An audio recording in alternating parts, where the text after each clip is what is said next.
We hope you enjoy this clip. Before you watch it, please hit that subscribe button. I want to just touch on something that you hit on, which was Nikola's ability to just sort of figure it out. And I said recently he has a supercomputer in his brain, in the same way that LeBron has a supercomputer in his brain.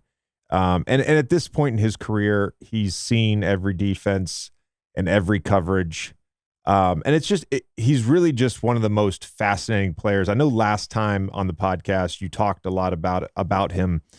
But my question for you is related to this season, where you guys are, I think it was 42-19 or 46-19, something like that. You guys had essentially locked up first place. Then for like, I guess it was 46-19. You guys had locked up first place. And then for like 17 games towards the end of the season, didn't play a lot of guys. Had some 3 or 4 game losing streaks. It felt like a lot of people were sleeping on you. The first take debacle happened. Did Nikola talk about that at all? Like, I know he's not concerned with the MVP. I know that's not where he places his priorities or his focus. But how much did all of that MVP noise, and it wasn't just the first take thing, it just it seemed like the MVP discussion and discourse took on this entire life of its own for whatever reason this season? Yeah, I could genuinely say, and I don't know if there's another basketball player in the NBA that would be so nonchalant about that type of stuff as Nikola, but I can genuinely say, like, he didn't care. He was more nonchalant about it than I think like anyone could really understand if you were there. He really did not care if he won the MVP. He didn't care about any of that. We definitely had, like you said, a 3 or 4 game losing streaks at the end of the season. But the end of the regular season can kind of become a drag. We actually talked about it though, because if we had won a couple of those games, we would have had home court advantage for sure against, if we had played Philly in the finals or against Boston. We would have it still against the Heat. But those last games do matter. But we were ready to get to the playoffs. But all the noise outside about, the Nuggets are struggling towards the end of the season. Are they going to, bring it in the playoffs, or the MVP debate? We got a team full of people that don't even care about that stuff. Like, it doesn't even come up in the locker room. So I feel pretty fortunate to be on a team like that, because it's just an unselfish team. Nikola doesn't care about individual accolades at all. We're all after one goal, which is a championship. And it's just cool how selfless he is. That's one character trait of his that I can genuinely say is pretty amazing. It's how selfless he is and how those things don't drive him at all, the individual accolades. What's going through your head when he hit some of those moonball shots? I don't even know how to describe what they are at the end of the shot clock. Yeah, man. I think he hit 2 or 3 this year. I think, and we talk about it after the game. He doesn't really. He's like, I didn't even aim. I just threw it up in the air.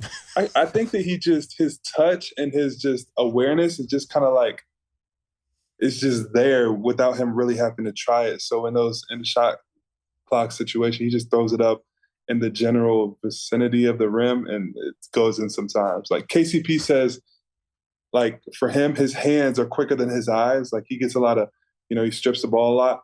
I think Nikola, his touch is just like, it's just there. He doesn't even have to think about it. So yeah, when those shots went through, I was just, all you can do is smile, man. And then seeing like AD's reaction, LeBron's reaction, it's funny, because that dude is for sure one of a kind.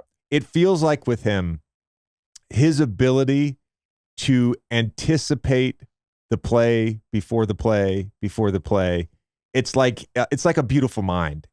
The way he sees things materialize, the way he baits, it's like he's toying with the game. He's playing a different game than everyone else. And playing with him for, now a few seasons, it kind of rubs off on you. So I kind of can understand what he's thinking, where he kind of wants guys at. A pass that no one else would think is coming to me, I kind of already know Nikola is kind of looking that way, even if he's looking the complete other way. So it's strange, man. Like, he's a strange dude, because when I first came in the league, he wasn't the worker he is now. He's super consistent in his work ethic now, but it just, so much of it seems so natural. His touch and his, passing ability and those type of things. It just seems so unforced and just part of him. It's pretty crazy, man. It really is. Mike, I was always curious about this. I don't think we talked about this before. Him in practice, like when we talk to Luka or Steph or some of the other guys who are sort of similar in terms of the crazy things they do in the court, there's always a certain level of, okay, they do this during a game, but in practice they do shit that's even crazier that no one ever sees. Does he do that, or is it just kind of like this is in the moment and it is, he's just sort of normal during practice? No, like he's not as good in practice. Like when I first got drafted, I remember him and Mason Plumlee would go up against each other. And Mason Plumlee likes to dunk. He's a little bit more athletic. So I was like, wait, why does Nikola start over Mason? Like, I don't get it. Like all training camp, I couldn't. And then all my team was just like, just wait. Like you'll see in the games, like he could score 50 every night if he wanted to. He doesn't always do it, but he could if he wanted to. And then you actually see the real games, and it just happens, bro. Like he does some crazy stuff in practice, but the game's completely different. So basically what you're saying is Nikola treats practice like the All-Star game. Yeah, exactly. That's exactly how he treats it.